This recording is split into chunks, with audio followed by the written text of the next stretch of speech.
Et salut à tous les gars, donc on se retrouve pour une nouvelle vidéo, donc vous pouvez voir dans le titre mes pronostics pour cette première journée de Ligue 1 et de Première Ligue.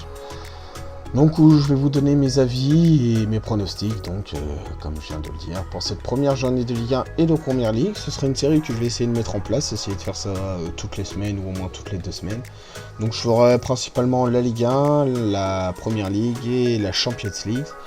Vu que la Ligue Europa, je trouve ça quand même assez compliqué à pronostiquer. C'est assez particulier, c'est un peu comme le championnat de Ligue 2 ou la Championship ou quoi. C'est quand même assez compliqué à pronostiquer.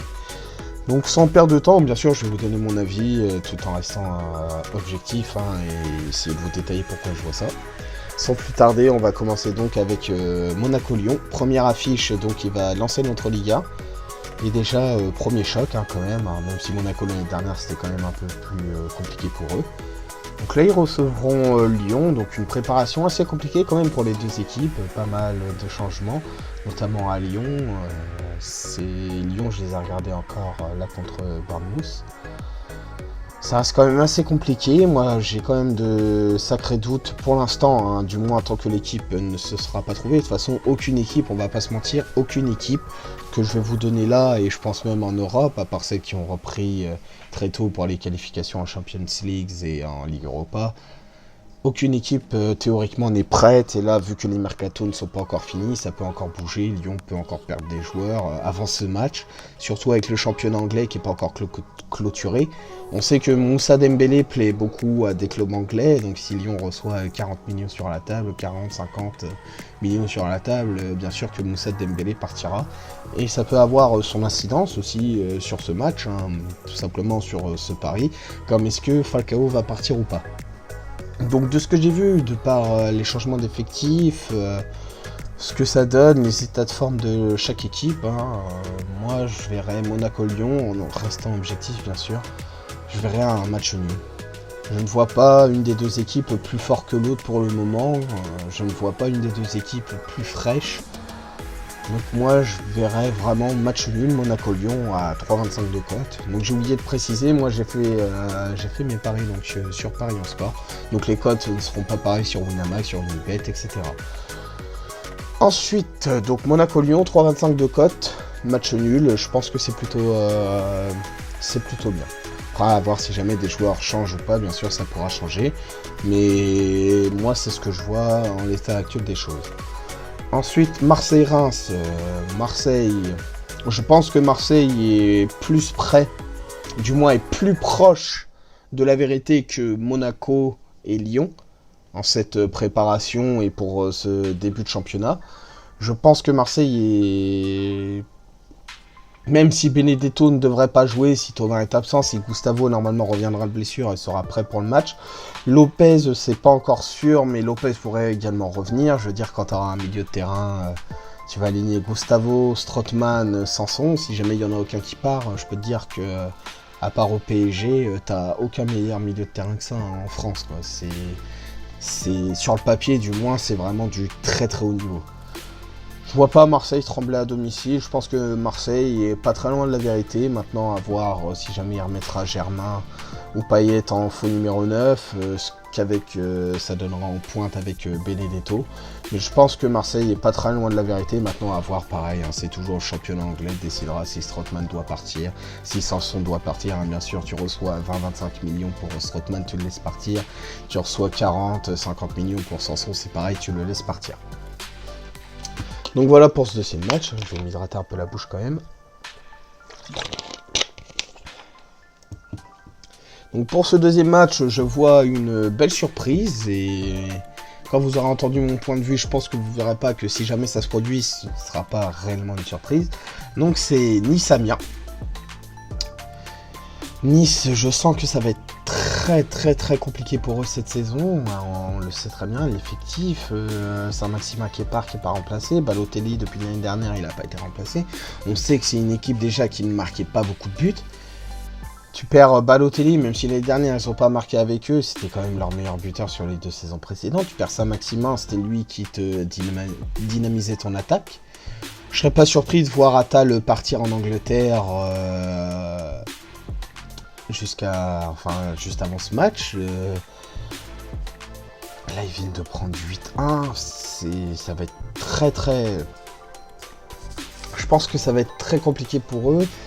Plus avec tous les problèmes en interne, la direction, nouvelle direction, l'ancienne direction, entraîneur, Vieira restera pas, c'est... Voilà, actionnaire et tout, je sens que... J'espère me tromper vraiment pour eux, j'espère qu'il y aura du mieux pour eux, et je peux totalement me tromper. Mais je pense que ça va être très compliqué pour Nice cette saison. Et justement, c'est pour ça que je vois Amiens aller gagner à Nice. Sans réelle surprise pour ma part de ce que je peux penser. Une très belle cote à 4,15 de cote. Moi, je vois Amiens aller gagner à Nice pour ce premier, on va dire, cette première surprise de début de saison.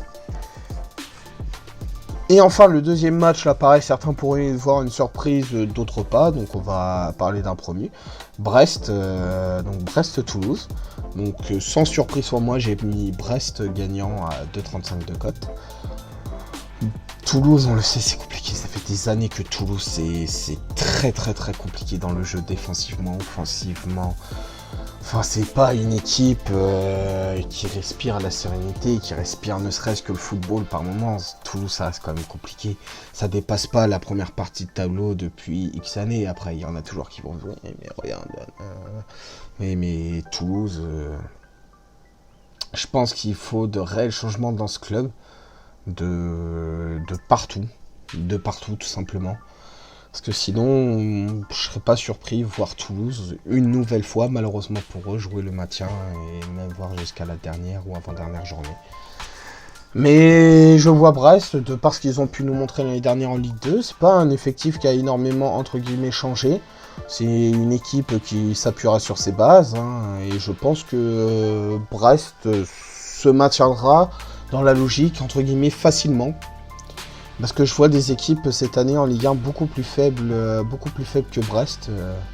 Maintenant, à voir la vérité du football, si cette vérité s'appliquera ou pas. Mais je vois Brest gagner son match d'ouverture à la maison contre Toulouse. Donc voilà, donc on va récapituler les matchs. Donc Brest-Toulouse, Brest gagnant à 2,35 de cote. Nice-Amiens, Amiens gagnant à l'extérieur à 4,15 de cote. Marseille-Reims, Marseille gagnant à domicile à 1,58 de cote. Et Monaco-Lyon, match nul. Tout dépend bien sûr si jamais Dembélé part, Falcao part. Mais ce qui normalement, Falcao devrait arriver. Mais je vois quand même le match nul vu l'état actuel des deux équipes. Donc pour se combiner à 4 matchs, donc ça fait une cote totale de 50. Donc pour 10 €, vous gagnerez 500 €, bien sûr, donc moi je vais les faire. Donc voilà, après vous n'êtes pas obligé de faire comme moi, comme je vous ai dit, moi ce ne sont que de simples pronostics. Maintenant on va s'attaquer à la deuxième partie de la vidéo. Donc tac.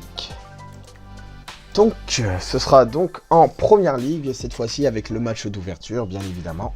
Donc, Liverpool-Norwich. Sans réelle surprise, bon, Liverpool, certains vont me dire, ouais, préparation compliquée, ils ont perdu le Community Shield, mais les dieux du football n'étaient pas avec Liverpool sur du Community Shield. Faut oublier que Salah, Mané et Firmino, ça a dû reprendre la semaine dernière, à peine, à tout casser. Ce sera pas forcément prêt pour ce match-là, mais je vois pas Liverpool se faire peur contre un promu. On sait la qualité de Liverpool, l'effectif, on sait qu'il n'y a pas que Salah, Firmino et Mané. On sait qu'il y a des joueurs que même un Salah à 50% pourra faire de grosses différences, comme un Mané à 50%, surtout contre un promu, aller jouer en Anfield. Tu sais que derrière, tu as tes certitudes. Tu sais qu'un Van Dijk qui a été dribblé pour la première fois, en plus, en 65 matchs. Donc voilà, non, tu sais qu'aussi au milieu de terrain, des Müller, des Henderson, des Wijnaldum, des Keita, des Fabinho. Tu sais très bien que c'est des joueurs qui vont t'apporter quand même une certaine sécurité. Donc moi, je vois pas Liverpool trembler pour ce match d'ouverture à domicile. Je les mets avec un handicap, donc un handicap de 1, ça fait 1,35 de cote. Donc c'est pas une cote terrible, mais c'est Liverpool à domicile, donc à 1,35 de cote, avec le reste du combiné derrière. Ce sera pas aussi gros qu'en Ligue 1, parce que c'est pas les mêmes cotes, mais voilà. Ensuite, notre deuxième match, c'est donc Bournemouth contre Sheffield United. Bournemouth, on le sait très bien, offensivement c'est très très fort. On l'a encore vu contre Lyon, hein, même si défensivement ça a quand même pas mal de lacunes. Sur les 3 dernières années, c'est quand même la pire défense des 5 grands championnats. Mais je vois pas Bournemouth craquer à domicile contre un promu. En plus, Bournemouth c'est une belle cote à 1,83. On sait que devant des Wilson, des King, avec un Cook derrière, un Fraser sur les ailes, on sait très bien que Bournemouth va faire mal. Encore cette saison, on va marquer beaucoup de buts.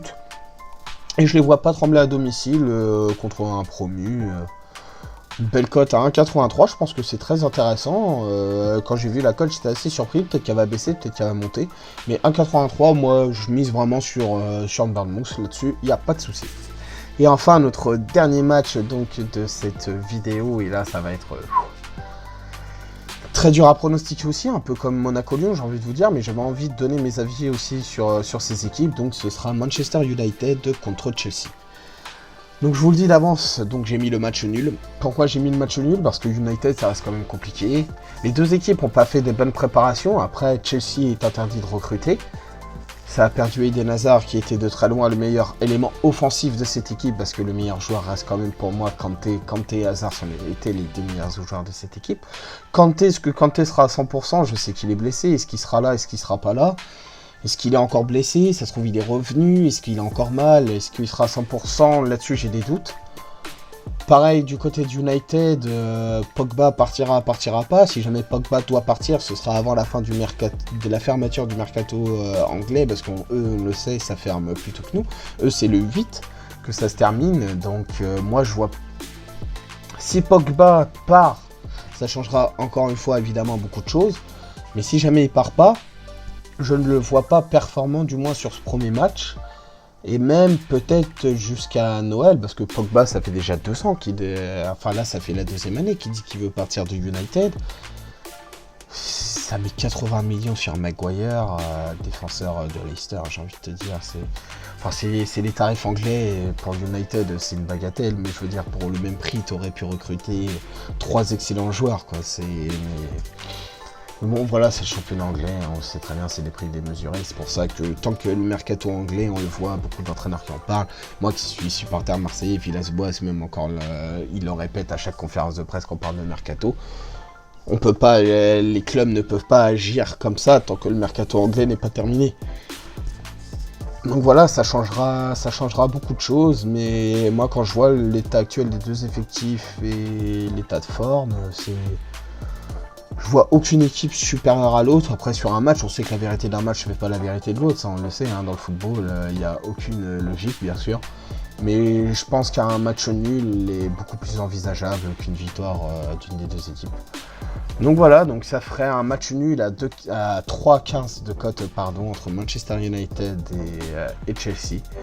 Donc j'ai choisi que 3 matchs pour le championnat anglais. Donc ça ferait une cote globale de... 7,78 donc pour se combiner. Donc si jamais vous mettez 10 €, ça fait un pari en sport à 77,80 €. Donc après hein, sur Winamax, Betclic, etc. ce sera pas forcément les mêmes cotes. Donc on récapitule. Donc Manchester United, Chelsea, match nul, 3,15 de cote. Bournemouth, Sheffield United, Bournemouth gagnant à 83 de cote. Et enfin Chelsea gagnant contre Norwich à domicile avec un handicap de 1 à 1,35 de cote. Donc voilà, pour 10 €, 77,80 €. Donc encore une fois, ce n'était que mes avis, ce n'était que mes pronostics à moi. Je suis pas là pour dire ouais ça va se passer, ça va se passer. Non, sinon je serais millionnaire à l'heure d'aujourd'hui, je serais même pas là en train de vous faire une vidéo. Enfin bref, pour faire peut-être croquer. Donc voilà les amis, donc maintenant à vous de me dire dans les commentaires ce que vous voyez personnellement, si jamais j'oublie des trucs, si jamais vous n'êtes pas d'accord avec moi, et ce que vous voyez peut-être sur d'autres matchs aussi également. N'hésitez pas à vous abonner à la chaîne, il y aura d'autres vidéos là-dessus. Là, on attend que FIFA 20, sorte. Et bien sûr qu'on va le roder, ce FIFA 20, en espérant qu'il soit bon. Meilleur que le 18 et le 19, je pense pas qu'il puisse faire pire, mais bon.